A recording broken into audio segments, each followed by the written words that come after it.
Affaire Benalla, Collomb annonce saisir l'inspection générale de la police. La police des polices va se pencher sur les règles encadrant la présence d'observateurs au sein des forces de l'ordre et éclaircir comment l'un d'eux, Alexandre Benalla, conseiller à l'Élysée, a pu frapper un jeune homme le 1er mai, lors d'une manifestation, a annoncé Gérard Collomb jeudi.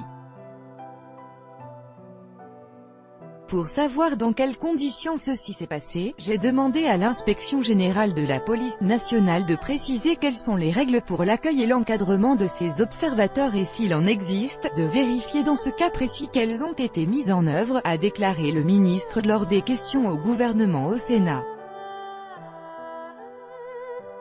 Le rapport de l'IGPN sera rendu public, a-t-il précisé. Alors que l'exécutif est confronté à un fer roulant de critiques depuis la révélation de ces faits par Le Monde mercredi soir, le ministre de l'Intérieur, qui était jusqu'ici resté muet sur cette affaire, a affirmé que M.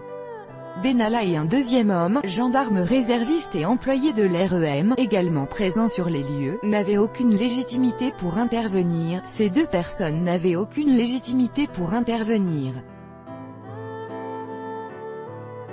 Elles avaient été autorisées par la préfecture de police de Paris à assister en tant qu'observateurs et observateurs seulement au déroulement d'un service de maintien de l'ordre d'une manifestation.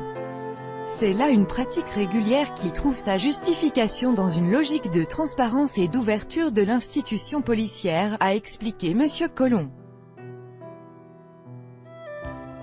Le ministre qui avait déjà dû faire face à une polémique sur les conditions d'intervention des forces de l'ordre, accusé de ne pas être intervenu pour faire cesser des exactions de casseurs lors de ce 1er mai à Paris, a dans le cas de M.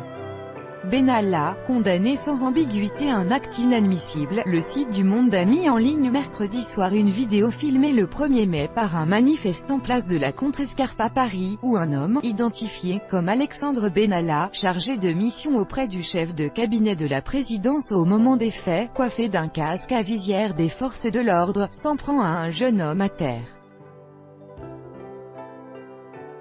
Ces images ont déclenché l'indignation à gauche comme à droite.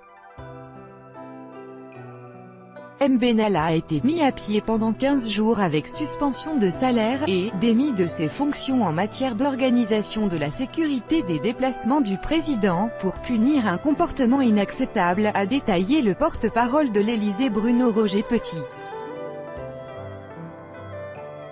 Tout droit de reproduction et de représentation réservé.